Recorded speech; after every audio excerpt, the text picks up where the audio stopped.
Ja, Ella Heinemans. Ah ja. Alain, jij moet ons even, Marijn, Preveel, even een kort... Absoluut. Dank u wel. Dat was een vraag. Graag te draaien. Dus voor ons ligt de overeenkomst die wij sluiten met de VZ2 Reuzenstoet die in oprichting is. We hebben de commissie uitgebreid over gehad, maar het is eigenlijk de expliciete bedoeling van het district tot voor het reuzenjaar 2012 werd de stoet georganiseerd door het district zelf.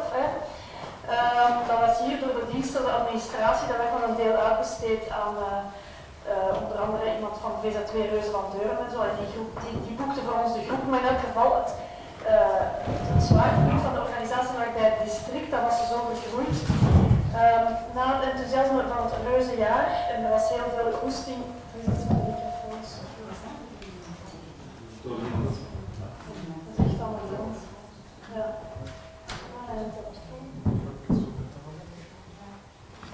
Ja. Er was heel veel goesting om het enthousiasme van het reuzenjaar om dat mee te nemen. En de stoet veel meer dan nu het geval is te laten organiseren door Borgerhoutenaren zelf. We hebben hier een bijzonder rijk professioneel cultureel veld met de Roma, Rataplan, maar ook binnenkort Matterhoorn hier. We hebben hier al professionele gezelschappen. We hebben hier een aantal sociaal-artistieke werkplaatsen als Madame Fortuna en Kopspel. Er was dus heel veel enthousiasme om dat te doen. En het was een beetje moeilijk omdat we net met die legislatuurwissel zaten, vandaar dat we nu in een overgangsperiode zitten. Maar in elk geval, wat ligt er hier vanavond voor? Dat is een goede samenwerkingsovereenkomst tussen die op te richten VZ2 Reuzenstoet van Borgerhout. We hebben maximaal rekening gehouden met de opmerkingen die tijdens de commissie zijn gegeven, waarvoor dank, want dat waren zeer interessante opmerkingen. Rond de idee om de merknaam Reuzenstoet te kunnen deponeren, hebben wij ons deze week verder bevraagd. En daar is nog een probleem in, maar dan moeten we kijken welke piste dat we bewandelen. Ofwel gaan we de naam beschermen, ofwel zal het eerder een logo zijn dat we beschermen. Maar in elk geval staat er nu in dat we de procedure opstarten om dat merk Reuzenstoet Borgerhout te gaan beschermen. De middelen die wij aan de VZ2 Reuzenstoet zullen geven zijn te vergelijken het budget met de middelen die voor 2012 aan de Reuzenstoet ieder jaar werden besteed. Met de uitdrukkelijke bedoeling dat de VZ2 Reuzenstoet vanaf 2014 zelf extra middelen zoekt uit subsidies van Vlaanderen, van de provincie of uit sponsoring. En dus ik denk dat we eigenlijk met deze overeenkomst en met de gesprekken die er zijn geweest met de mensen die die VZ2 Reuzenstoet gaan trekken, dat we daarmee een hele goede basis kunnen leggen voor een nieuwe Reuzenstoet in Borgerhout en een nieuwe werking in Borgerhout. Dit jaar starten we vrij laat, maar het is zeker de bedoeling om niet alleen de stoet als product, als eindresultaat. Dat is niet het enige, dat is belangrijk natuurlijk, de stoet in september, de stoet op de Turnhoutse baan.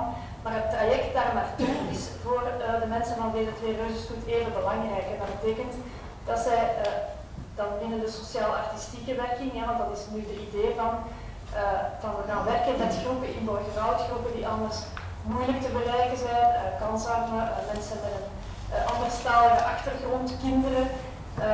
We gaan die groepen elk jaar benaderen en we gaan met die mensen een reus maken. En dan hebben zij eigenlijk ook het plezier niet alleen van het meelopen in de stoet in september, maar ook de rijke ervaring van het traject, van het maken van de reus en het meewerken aan een groot geheel.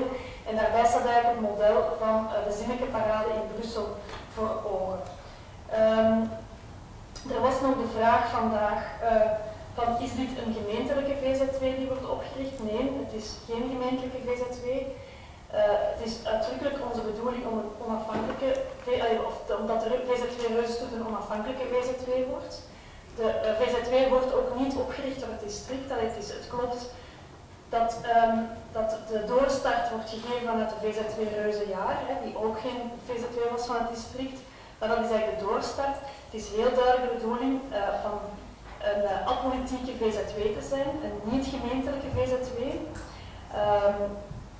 We kunnen dat vergelijken eigenlijk met de VZ2 Geitenstoet in Wilrijk, die ook werkt dat is de onafhankelijke VZ2 met medewerking van het district.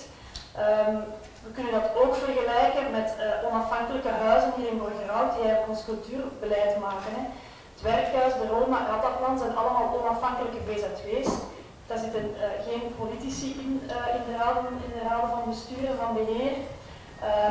Maar zij maken wel voor een heel groot deel het cultuurbeleid hier in Borgerhout. Zij voeren eigenlijk uit, zij maken meer, wij doen dat, een onafhankelijke VZ2 maken vanuit een groot vertrouwen in de kracht van Borgerhout zelf en wij denken niet dat het nodig is, nee, wij willen heel uitdrukkelijk dat het niet politiek gaan patroneren. Ik weet dat er een mogelijkheid is om te denken, of dat je zou kunnen denken van dit gaat eigenlijk om een gemeentelijke VZ2. Maar ze doen het onder de vlag van een onafhankelijke VZ2. Het feit dat dit jaar in het opstartjaar het merendeel van de subsidies van het district zal komen voor de werking, kan dat doen geloven. Maar zoals ik daar juist al zei, het is uitdrukkelijk de bedoeling dat ze hun middelen vanaf volgend jaar elders gaan zoeken, dat hun basis breder wordt. Dus ik denk dat ook het feit dat we heel duidelijk hebben gezegd dat er geen politieke vertegenwoordiging is, dus in de algemene vergadering mogen politici zitten, maar dan vanuit een andere functie, vanuit een vereniging. Dus daar mogen politici in zitten, maar het is absoluut niet de bedoeling dat de politieke fracties van een districtsraad in die VZ2 vertegenwoordigd zijn. Welke garanties heeft het district toch dat die VZ2 Reuzenstoet met het geld dat hun wordt gegeven, dit jaar €60.000, de dingen zal doen die wij willen dat ze doen, of dat het toch niet volledig ontspoort. Er is denk ik die samenwerkingsovereenkomst, het contract dat nu voor ligt, waarvan ik denk dat dat een heel goede basis is. Het laat voldoende vrijheid, maar het heeft ook voldoende garanties. En ten tweede is het zo, wij zeggen nu wel van wij zullen de komende 6 jaar €60.000 vrijmaken, omdat we ook willen dat de mensen die VZ2 gaan leiden en dat die VZ2 weet dat ze een vaste grond onder de voeten hebben, dat ze niet 1 jaar alles op poten zetten en volgend jaar op ons niet meer kunnen rekenen.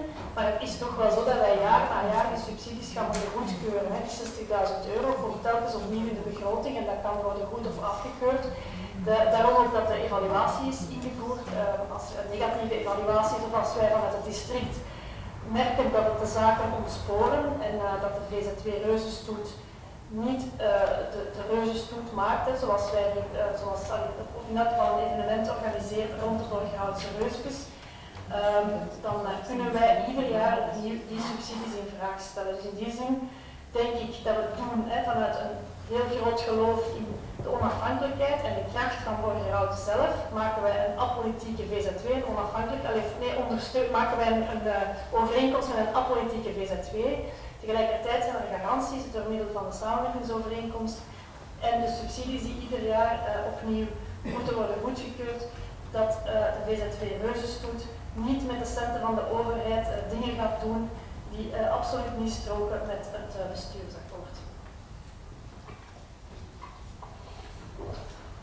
Ja, zijn er nog vragen?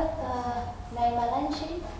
Dus niet echt een vraag, maar ik wou wel zeggen van dat ik het positief vind dat we vorige week eigenlijk in de commissie een goed gesprek hadden over de Reuzenstoet. En we hebben een aantal suggesties gedaan, onder meer inderdaad in verband met de evaluatie, wie dat er in de Reuzenstoet zit, dus dat dat niet politiek moet zijn enzovoort.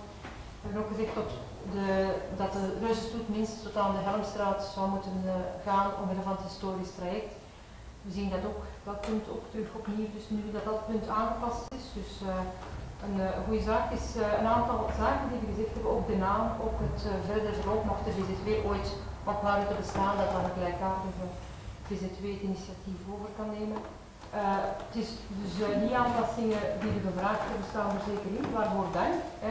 Ik denk inderdaad dat het nog op 1 punt heel belangrijk blijft, zoals u zelf zegt, is dat er een draagvlak moet zijn. Het moet zorgen effectief dat in die VZ2 effectief die raad van beheer en daar dat de beslissing genomen wordt, de werkende leden, dat mensen zijn uit het brede, vanuit die echt Borgerhout vertegenwoordigen, zowel vanuit de culturele sector, uiteraard geen enkel probleem met initiatieven zoals de Roma, het Werkhuis enzovoort, maar ik wil echt vragen dat u er zorg voor draagt dat dat echt ruim gedragen is, dat ook jongeren erin vertegenwoordigd zijn, vrouwenorganisaties, ouderen, en dat dit dus ruimer kan dan enkel de puur culturele vereniging in Borgerhout.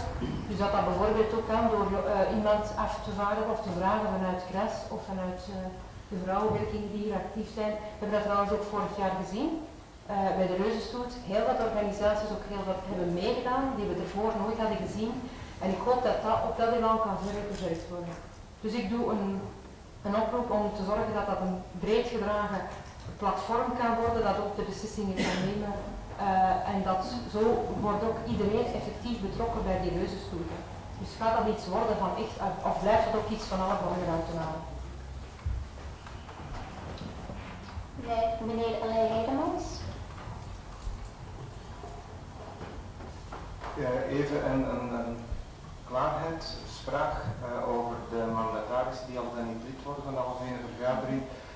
Als ik er juist goed begrepen heb, zit een beetje een dualiteit in die zin van als die mandatarissen toevallig lid zijn van een vereniging, kunnen zij dan wel of niet? Nee, want dat wou ik even. Alleen de waarnemende rol, dus ook niet als afgevaardigde van een andere vereniging, dus dat is voor mij duidelijk, maar juist had ik het even anders begrepen. Dan heb ik nog een vraagje of een opmerking waarom dat ik u vandaag gebeld heb, en dat gaat dan over artikel 7.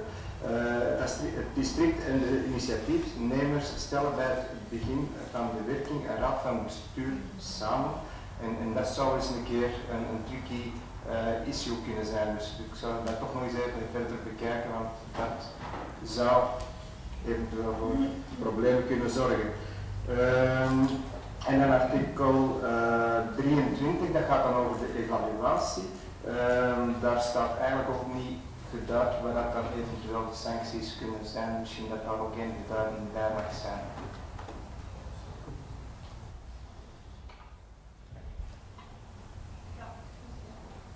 Dan gaan we naar mevrouw Elsen Anouje.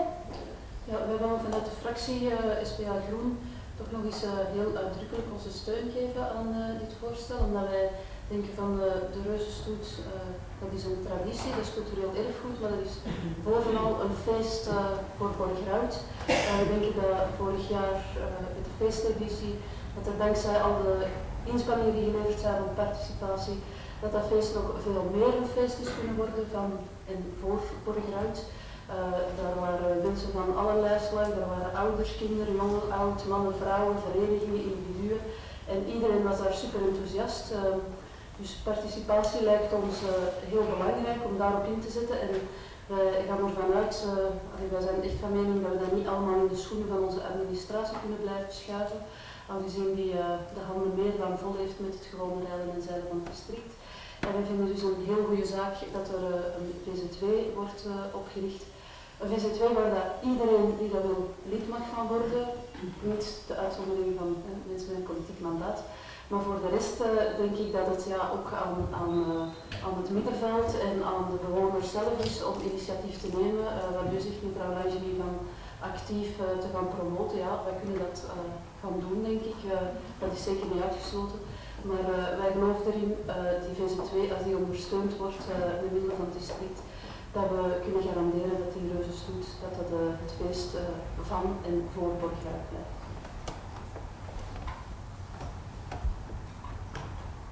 Zijn er nog tussenkomsten? Nee. Dan gaan we naar het stemmen. Fractie N-VA. Akkoord. Fractie CD&V. Voor. Fractie Open VLD. Voor. Fractie Vlaams Belang. Onthouding. Fractie SPA Groen. Voor. Fractie PVDA Plus. Voor. Onafhankelijke Luc Moerkerken. Voor.